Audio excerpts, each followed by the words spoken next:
Muchos consideran que la batalla de Moscú de finales de 1941 fue el primer punto de inflexión de la Segunda Guerra Mundial en el frente oriental. Algunos incluso consideran que la batalla por Moscú es la única oportunidad para que los alemanes prevalezcan en el este.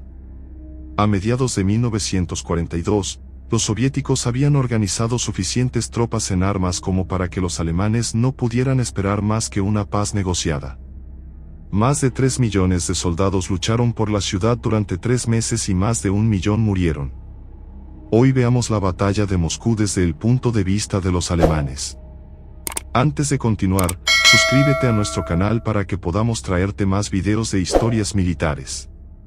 La ofensiva contra la Unión Soviética en el verano de 1941 fue en gran medida un éxito para Alemania, aunque con retrasos al principio. En la campaña en el este, el ejército alemán capturó día tras día enormes extensiones de territorio soviético. La Operación Barbarroja preveía la captura de Moscú en 4 meses. El grupo de ejércitos norte avanzó hacia Leningrado, el grupo de ejército sur tomó el control de Ucrania y el grupo de ejército centro avanzaba hacia Moscú.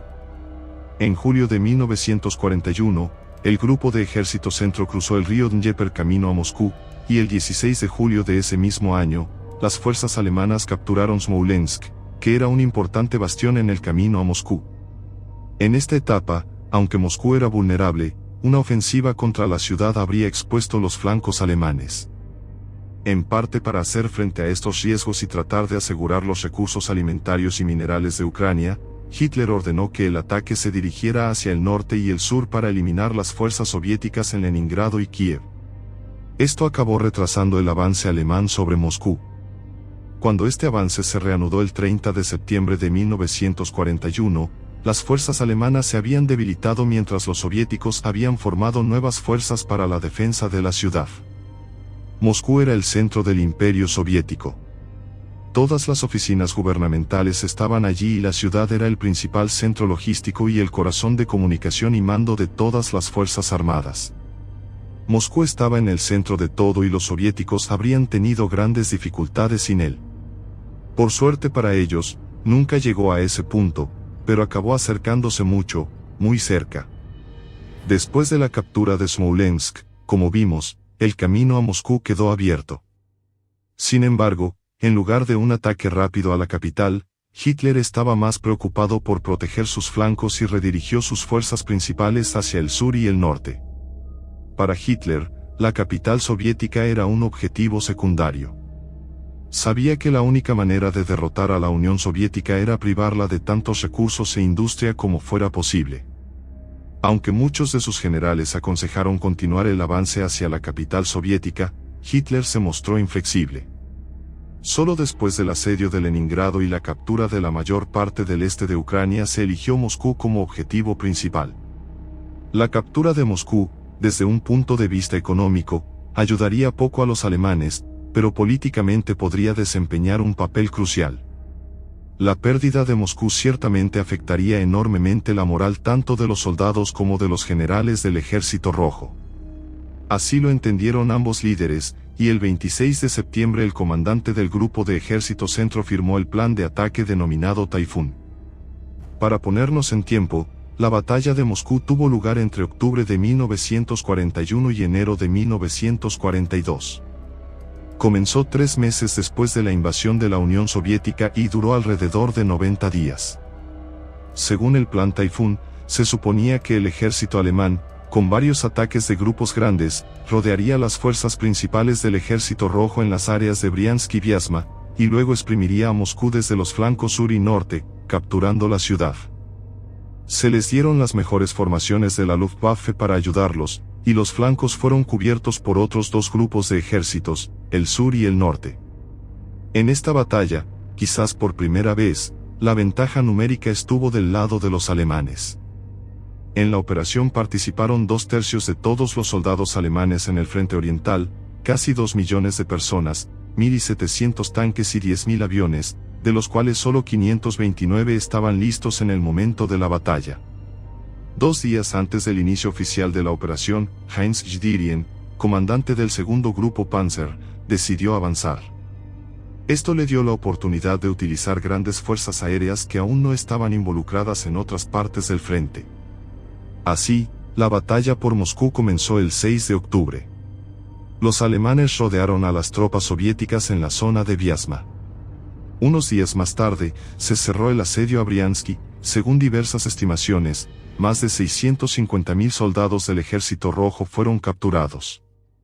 El 18 de octubre, la línea de defensa de Maloyaroslavets, creada apresuradamente por los soviéticos, contuvo parcialmente el avance del ejército alemán, pero no pudo detenerlo por completo. Desde el 19 de octubre, las lluvias torrenciales convirtieron los caminos de tierra en barro. Se utilizaban para transportar municiones y suministros, además del movimiento de tropas. En estas condiciones avanzar era prácticamente imposible. Vehículos y tanques quedaron atascados en el pantano. Lo único que seguía en movimiento eran los pequeños carros locales, llamados Punch, con sus dos grandes ruedas de madera, tirados por un pequeño Pony nativo. Privadas de su movilidad, las unidades alemanas estaban esparcidas a lo largo de cientos de kilómetros de paisaje empapado y embarrado, con tropas de diferentes unidades mezcladas. La madre naturaleza había logrado lo que los soviéticos no pudieron: detener el avance alemán. Solo cuando el suelo se congeló por completo se pudo reanudar el asalto en serio. Desafortunadamente para los alemanes, el terreno empapado no fue su único problema. A medida que el clima se hacía más frío, no solo sus uniformes estaban hechos jirones, sino que eran uniformes de verano, no ropa de invierno. Recurrieron a despojar a los enemigos de sus pesados abrigos y sombreros. Hitler esperaba que la Operación Barbarroja se completara con éxito en tan solo unos meses, por lo que no se hicieron preparativos para hacer frente al frío. Otro problema creciente fue el flujo de tropas soviéticas, sin organización ni guía, a través del paisaje, habiendo escapado individualmente del cerco o simplemente separándose de sus unidades. Todavía estaban armados y la mayoría conocía la geografía mejor que los alemanes. Estaban luchando por alcanzar sus propias líneas que sabían que estaban en algún lugar al este. Solo el 23 de octubre los alemanes pudieron continuar su avance hacia Tula. Pero a pesar de los esfuerzos, la Wehrmacht no logró capturar la ciudad en los primeros días de noviembre. Debido a problemas con el suministro de ropa de invierno y combustible, el avance del ejército alemán se detuvo temporalmente y el estado del ejército alemán se deterioró significativamente. Más de la mitad de los camiones y vehículos quedaron fuera de servicio y las divisiones del ejército perdieron entre un tercio y la mitad de su personal. Además, hubo problemas con el suministro del ejército. Hitler decidió no arriesgar sus tropas blindadas y pospuso la toma de Moscú. Mientras tanto, el 7 de noviembre tuvo lugar en Moscú un desfile militar en honor a la Revolución de Octubre. Las tropas marcharon directamente al frente y, aunque este desfile tenía como objetivo mejorar la resistencia del espíritu, en realidad no mejoró la situación del Ejército Rojo.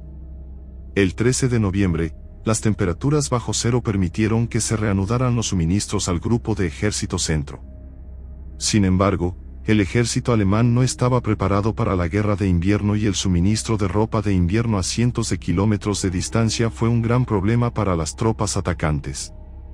Este problema permitió a los alemanes avanzar, en el mejor de los casos, de 5 a 10 km. Las pérdidas fueron significativas.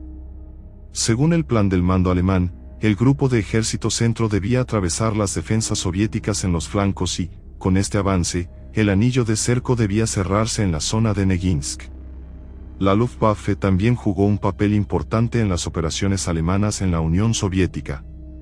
La flota aérea, comandada por el mariscal de campo Albert Kesselring, estuvo asignada al grupo de Ejército Centro desde el principio y sus aviones de ataque terrestre Jankers Ju-87 Stuke lideraron casi todos los asaltos importantes emprendidos por los alemanes. Además de liderar el asalto terrestre, a finales de noviembre la segunda flota aérea había destruido 6.670 aviones rusos, 10.000 tanques, 26.000 vehículos y 2.800 trenes. Sorprendentemente, a finales de noviembre, la segunda flota aérea fue transferida a Italia para ayudar al debilitado esfuerzo del eje en el Mediterráneo. Esto, por supuesto, dejó al grupo de Ejército Centro con una escasez drástica de aviones de combate y, En consecuencia, la Fuerza Aérea Roja reclamó inmediatamente la superioridad aérea y la mantendría en el futuro previsible. El 18 de noviembre se reanudó la ofensiva a costa de enormes pérdidas. El tercer ejército Panzer logró capturar Klin y también Solnechnogorsk. Solo quedaban 35 kilómetros hasta Moscú, pero las fuerzas alemanas estaban agotadas. Muchas formaciones tenían vacíos que no se podían llenar. Alemania simplemente no tuvo fuerzas para el último esfuerzo. El 1 de diciembre, tras un intento fallido de avanzar hacia el sur alrededor de Tula, los alemanes intentaron un ataque frontal.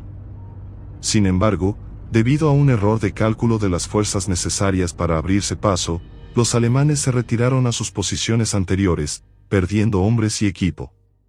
El 2 de diciembre, un batallón de reconocimiento alemán entró en Khimki. Quedaban menos de 30 kilómetros hasta Moscú, pero las perspectivas de captura se hacían cada vez más turbias. Además, el invierno de ese año fue el más frío de todo el siglo XX. Los generales alemanes informaron de temperaturas de hasta menos 45 grados centígrados.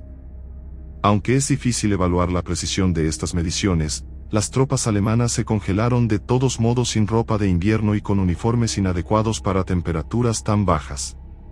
Se registraron más de 130.000 casos de congelación entre soldados alemanes y los vehículos también dejaron de funcionar a temperaturas tan bajas.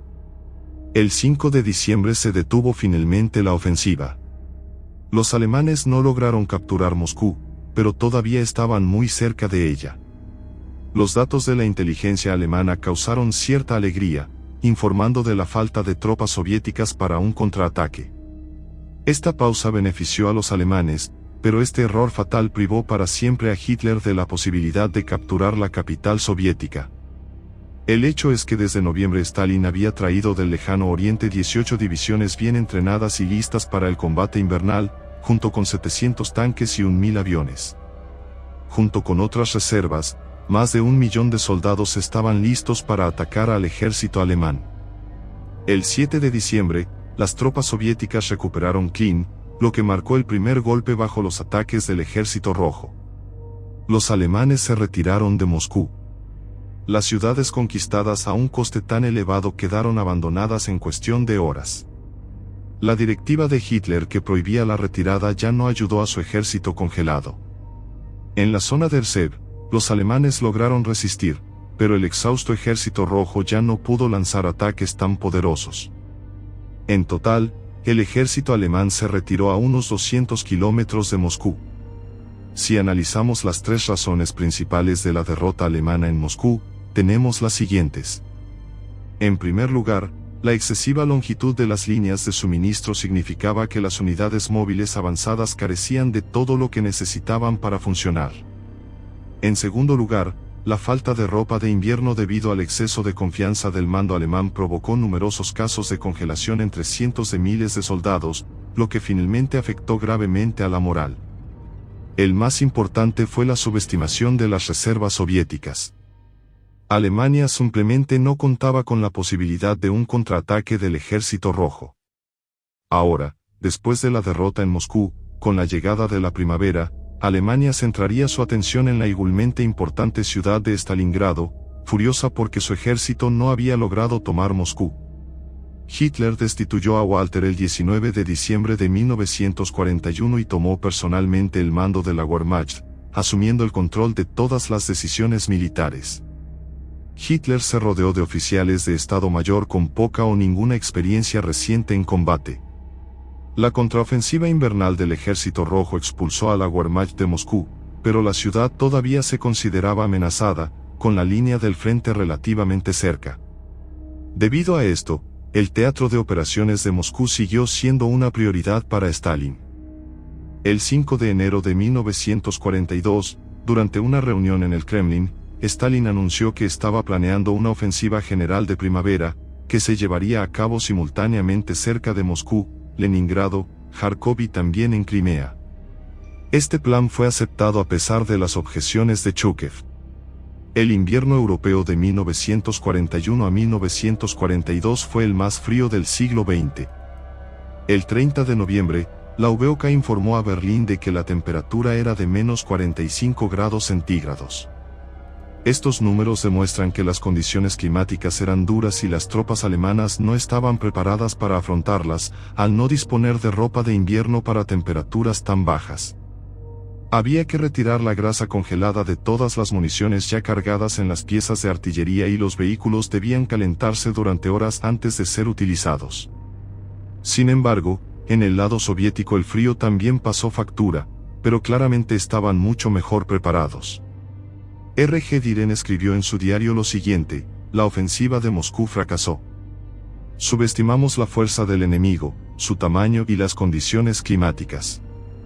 Afortunadamente detuve a mis tropas el 5 de diciembre, de lo contrario la catástrofe habría sido inevitable. En poco más de 2 meses, los soviéticos hicieron retroceder al grupo de ejército centro entre 50 y 200 millas. No lograron su objetivo declarado de rodear y destruir el grupo de ejército centro, pero los alemanes nunca volverían a amenazar a Moscú. La batalla de Berlín, librada entre abril y mayo de 1945, fue el último gran enfrentamiento de la Segunda Guerra Mundial en Europa. Lo que quedaba de la máquina de guerra nazi estaba acorralado en su propia capital, con Adolf Hitler aún refugiado en el búnker de la Cancillería, insistiendo en una resistencia desesperada mientras los soviéticos avanzaban desde todas las direcciones. La estrategia adoptada por el alto mando alemán en ese momento crucial estuvo marcada por el desespero, las ilusiones y un intento de transformar Berlín en una fortaleza inexpugnable, pero la brutal realidad de la guerra selló el destino del Tercer Reich. El contexto estratégico de la defensa alemana. En los primeros meses de 1945, la situación militar de Alemania ya era insostenible. Las fuerzas aliadas habían cruzado el Rin hacia el oeste y penetraban cada vez más en territorio alemán, mientras que en el este los soviéticos habían conquistado Polonia y ya estaban en suelo alemán. La operación Vistula-Oder, lanzada por el Ejército Rojo en enero de 1945, empujó las líneas alemanas de regreso hasta la puerta de Berlín, destruyendo las últimas esperanzas de una resistencia eficaz en el frente oriental. Alemania había perdido su capacidad para producir armamento a gran escala, los suministros eran escasos y la Luftwaffe ya no podía defender el espacio aéreo del Reich. Aún así, Hitler y su círculo íntimo se negaban a admitir la derrota.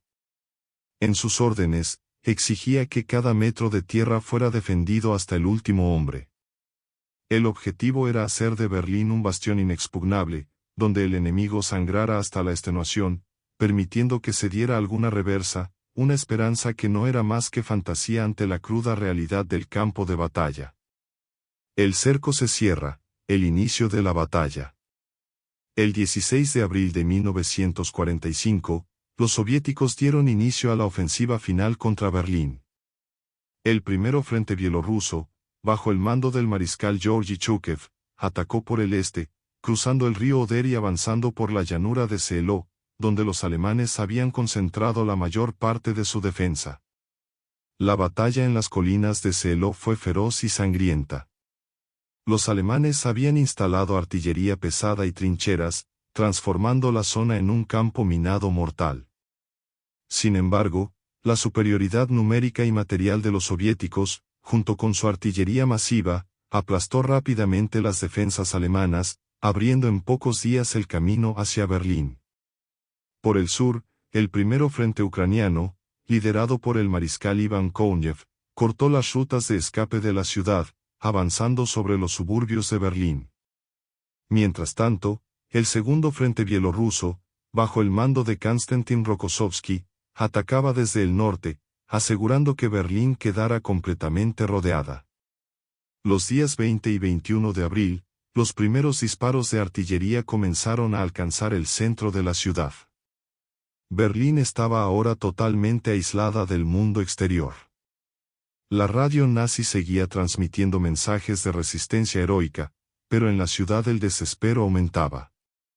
Civiles aterrorizados se apiñaban en sótanos y estaciones de metro, mientras las tropas restantes trataban de organizar una última línea defensiva. La defensa de Berlín, resistencia y caos.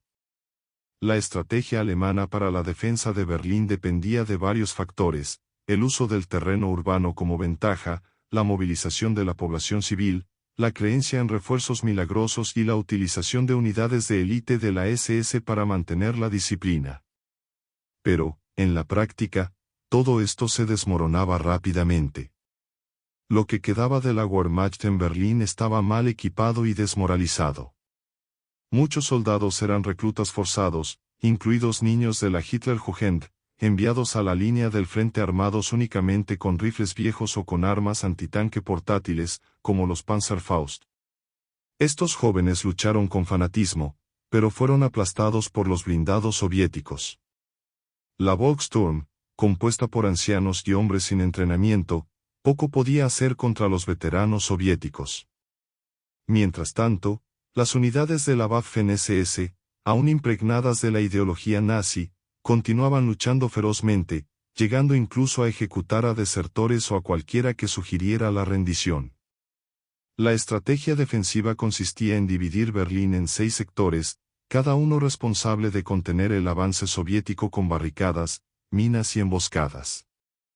Pero los soviéticos no precisaban de un combate meticuloso, simplemente arrasaban todo a su paso con tanques y bombardeos. Los puentes fueron destruidos para impedir el avance enemigo, lo que también cortó las líneas de suministro alemanas. La ciudad pronto se convirtió en un infierno de escombros y fuego. La caída del Reich. A medida que pasaban los días, el mando alemán comenzó a desmoronarse. Hitler, aún en su búnker, rechazaba cualquier sugerencia de huida o rendición. Todavía esperaba que las fuerzas del almirante Dönitz, al norte, o el 12º ejército de Wenck, al oeste, acudieran en su ayuda. Pero esas fuerzas ya no existían de forma significativa. El bombardeo incesante y los combates callejeros diezmaban a las tropas alemanas. El 30 de abril, los soviéticos llegaron a la Cancillería del Reich y al Reichstag, símbolos del poder nazi. Ese mismo día, Hitler se suicidó en su búnker, junto a Eva Braun. Al día siguiente, Joseph Goebbels se quitó la vida junto a toda su familia. El general Weidling, al constatar la total inutilidad de la resistencia, autorizó negociaciones para la rendición. El 2 de mayo de 1945, la batalla de Berlín llegó a su fin. Los soldados restantes se rindieron en masa, mientras los soviéticos izaban su bandera roja sobre el Reichstag. La ciudad de Berlín quedó completamente devastada. Cerca de 80.000 soldados soviéticos murieron en la ofensiva final, mientras que más de 100.000 soldados alemanes fueron muertos o capturados. Las bajas civiles fueron incalculables, con miles de berlineses perdiendo la vida en combates y bombardeos. La estrategia alemana en la defensa de Berlín se reveló como un reflejo del colapso total del Tercer Reich. El mando nazi se basaba en ilusiones y se negaba a aceptar la realidad de la guerra. Al final, Berlín cayó no porque faltara coraje en sus defensores, sino porque la guerra ya estaba perdida mucho antes de que la batalla comenzara. La batalla de Berlín no terminó únicamente con la rendición militar el 2 de mayo de 1945. Sus repercusiones moldearon el destino de la ciudad, de Alemania y de toda Europa. La caída del Tercer Reich significó no solo el fin de la Segunda Guerra Mundial en Europa, sino también el inicio de una nueva era de división y reconstrucción. Sin embargo, antes de que la guerra concluyera de verdad, los horrores de los últimos días en Berlín continuaron desplegándose, con masacres, venganzas, destrucción y un escenario de caos absoluto. El infierno en Berlín, días finales de desesperación. A medida que las fuerzas alemanas se rendían, la ciudad enfrentaba un auténtico colapso social. Miles de civiles, soldados heridos y sobrevivientes del cerco vagaban por las calles destruidas. El hambre, que ya amenazaba durante los combates, se volvía insoportable. El suministro de agua y electricidad había sido cortado, los hospitales estaban repletos de heridos y faltaban médicos para atenderlos. Los cadáveres se pudrían en las calles, y el olor a muerte impregnaba el aire. Los soldados soviéticos, exhaustos tras semanas de combates feroces y motivados por el deseo de venganza por años de atrocidades cometidas por los nazis en el este de Europa, perpetraron una serie de crímenes contra la población civil alemana. Se estima que decenas de miles de mujeres fueron víctimas de violaciones masivas, una de las realidades más sombrías de la guerra. El alto mando soviético, consciente de las represalias, intentó intervenir en algunas situaciones, pero los relatos de abusos continuaron. Muchos berlineses optaron por el suicidio en lugar de enfrentar lo que se avecinaba. Al mismo tiempo, las tropas soviéticas comenzaron a saquear la ciudad, llevándose todo lo que encontraban de valor, desde relojes hasta obras de arte. Los prisioneros de guerra alemanes capturados en Berlín fueron enviados a campos soviéticos, donde la mayoría jamás regresaría. Sin embargo, los generales soviéticos deseaban dar por terminada la batalla oficialmente y restaurar cierto orden. La muerte de Hitler y los últimos momentos en el búnker.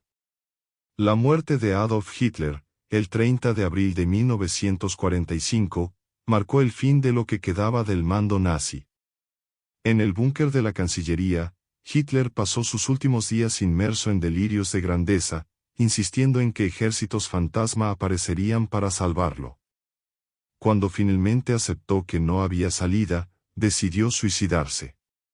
Junto a su compañera, Eva Braun, con quien se había casado la noche anterior, tomó veneno mientras él se disparaba. Sus restos fueron incinerados por orden suya, para evitar que su cuerpo fuera capturado por los soviéticos y exhibido como trofeo de guerra. Joseph Goebbels, el ministro de propaganda, y su esposa, Magda Goebbels, siguieron un destino similar, pero antes de ello asesinaron a sus 6 hijos envenenándolos en el búnker. Posteriormente, ambos se suicidaron. Tras la muerte de Hitler, el mando nazi quedó en manos del almirante Karl Dönitz, quien había sido designado por Hitler para asumir el gobierno. Sin embargo, Dönitz ya sabía que no quedaba nada por hacer. Su único objetivo era asegurar que el mayor número posible de soldados alemanes se rindiera a los aliados occidentales, en lugar de a los soviéticos, temiendo la brutalidad del Ejército Rojo. La rendición de Berlín y el fin de la guerra. El general Helmut Weidling, comandante de las fuerzas alemanas en la ciudad, intentó negociar una rendición organizada con los soviéticos para evitar más muertes innecesarias. Tras reunirse con el mando del Ejército Rojo el 2 de mayo, firmó la capitulación total de Berlín. Las tropas alemanas aún dispersas en la ciudad recibieron la orden de cesar las hostilidades. Sin embargo, esto no supuso el fin inmediato de los combates. Algunas unidades de la SS y soldados fanáticos continuaron luchando, negándose a rendirse. Pequeños focos de resistencia fueron brutalmente aplastados por los soviéticos en los días siguientes.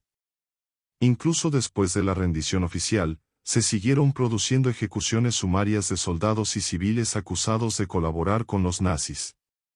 Mientras tanto, el resto de Alemania seguía en guerra. El gobierno provisional de Dönitz intentó organizar la rendición únicamente en el frente occidental, esperando que los aliados angloamericanos entraran en Berlín antes que los soviéticos. No obstante, ese intento fracasó, ya que los soviéticos ya habían ocupado la ciudad y no aceptarían una rendición parcial.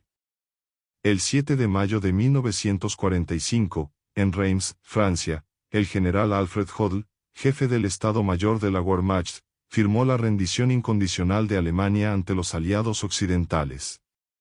Pero los soviéticos exigieron una segunda firma oficial el 8 de mayo en Berlín, para garantizar que la rendición fuese aceptada también por el Ejército Rojo. Así, el 8 de mayo de 1945, la Segunda Guerra Mundial en Europa llegó a su fin. ¿Qué sucedió con Berlín después de la guerra? La ciudad era irreconocible. Cerca del 90% del centro de Berlín fue destruido y millones de civiles quedaron sin hogar.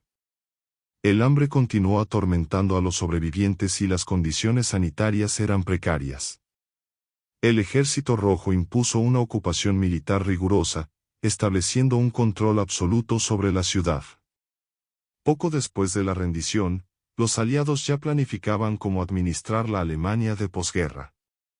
Durante la Conferencia de Potsdam, celebrada en julio de 1945, Berlín se dividió en 4 zonas de ocupación, controladas por soviéticos, estadounidenses, británicos y franceses. Esa división temporal se volvería pronto permanente, llevando a la creación de 2 Alemanias separadas, la República Federal de Alemania, RFA, en el oeste, bajo influencia estadounidense, y la República Democrática Alemana, RDA, en el este, bajo influencia soviética.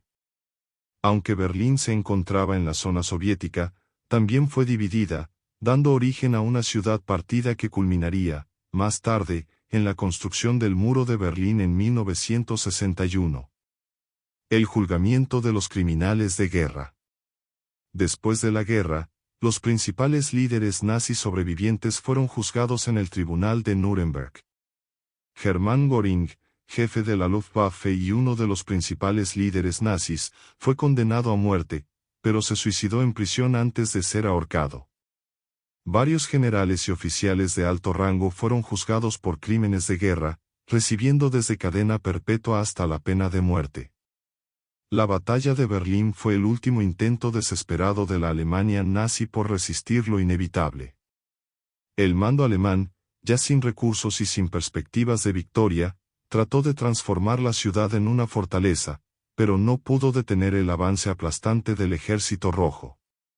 Al final, la estrategia defensiva basada en una resistencia fanática solo prolongó el sufrimiento de la población civil y aumentó el número de víctimas. La rendición de Berlín marcó el fin del Tercer Reich y la destrucción de un régimen que había sumido al mundo en la guerra. Sin embargo, no trajo un alivio inmediato para los sobrevivientes. La ciudad se convirtió en uno de los principales escenarios de la Guerra Fría, dividida entre Oriente y Occidente, y tardó décadas en reconstruirse.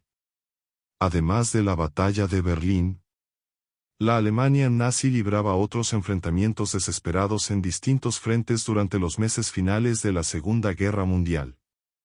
Incluso cuando Berlín estaba rodeada y al borde del colapso, continuaban sucediendo batallas feroces en diversas partes del país y de Europa. El Tercer Reich, aunque militarmente derrotado, aún contaba con ejércitos en movimiento, fuerzas aisladas tratando de escapar y oficiales nazis que intentaban prolongar la guerra por cualquier medio posible. A continuación, se presentan algunas de las principales batallas y operaciones alemanas que ocurrieron simultáneamente o poco antes de la Batalla de Berlín.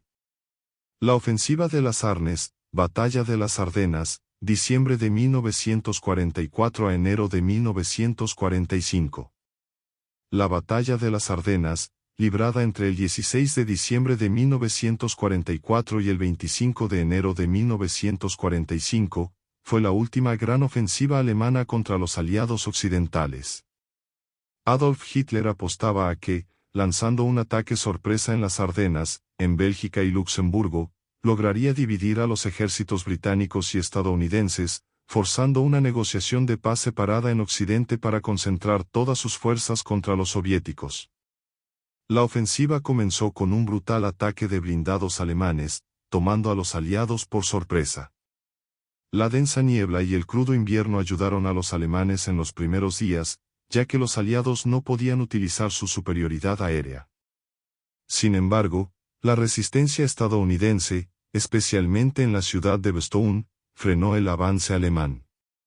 Con el tiempo, las fuerzas alemanas empezaron a sufrir por la falta de combustible y suministros.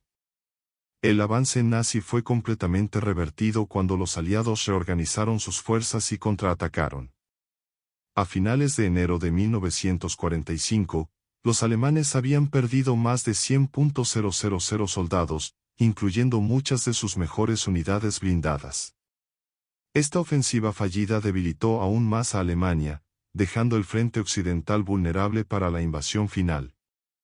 La ofensiva del Vistula-Oder enero a febrero de 1945.